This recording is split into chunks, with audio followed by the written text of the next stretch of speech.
This is Dr. Tracy McCarthy. Thank you for joining us for a continuing discussion related to the oddities on the west coast of Africa with respect to the transatlantic slave trade. What we have are some anomalous data set names that include India and all of the variants related to India. We have these individuals as a part of the settlement colonization dynamic on the west coast of Africa. Now, of course, the narrative is that these individuals were on slave ships that were captured by the British, and then those individuals were transported to safety in Sierra Leone. This goes along with the narrative with the individuals with the Moor names. It's important to keep in mind that India was subjected to colonization by Britain and was considered a part of the British Empire, over which the Queen was the Empress. And so a number of questions emerge. First of all, how did these individuals, understood as Indians of India or Asia, end up on the west coast of Africa? Another question revolves around this dynamic of individuals from Pakistan and individuals from India, presumably Mughals. How did they end up in the Americas, specifically in the United States of America, identified simultaneously as American Indians? Now, all of this brings into question the genetic makeup of the individuals on the west coast of Africa and the genetic makeup of the individuals in the Americas identifying as Native American or American Indian. It also brings into question the genetic makeup of the individuals who were purportedly transported directly from Africa into the Americas, understood as enslaved Negroes, blacks, etc. Now, before we go into looking at these names that are rooted in Indo and India, we're just going to cover the etymology dynamics with respect to Indo. As you recall from previous discussions, or perhaps you have not participated in the previous discussions, Indo is related to Indus in the Indus Valley, and both of these are related to India or Indian. And you can see here with respect to this name Sindo, you see that it is coming up in a number of Eastern languages, including a Eurasian language coming up in Russian. Accordingly, the principal place that you find this name is in the Philippines, followed by Malawi and then South Africa, the DRC, Tanzania, and Brazil. You will also see the simple root of Indi in these names related to this transatlantic slave trade database. And naturally, you see the majority of individuals with this surname in India. And right after India, you see the prevalence of this surname in Thailand, followed by Indonesia. It's also noted that you see Papua New Guinea on this list, followed by Turkey, the DRC, and Nigeria. Endem is also noted in this data set, and you see the prevalence in Indonesia. And so let's look at these oddities.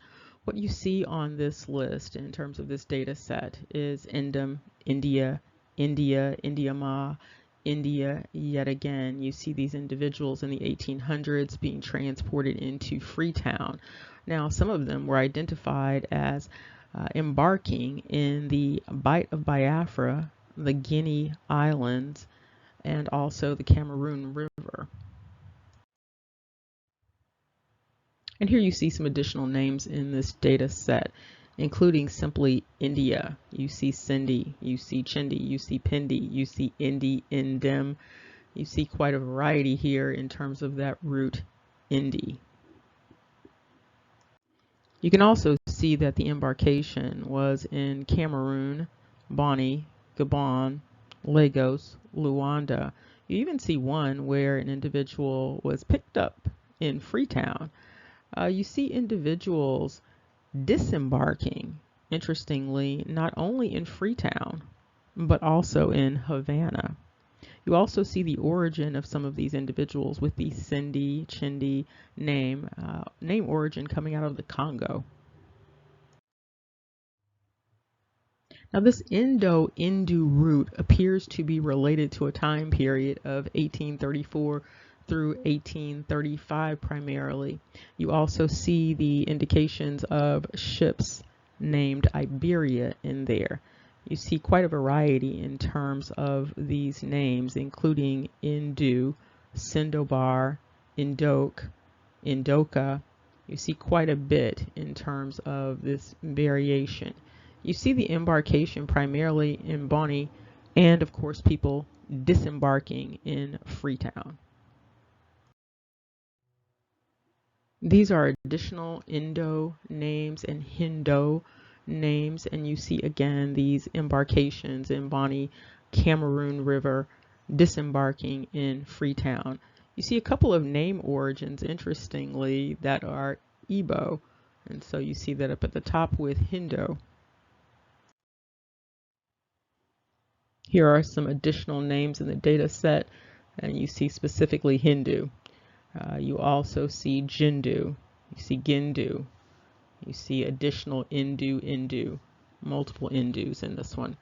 You also see variants with Gindu and Mungo.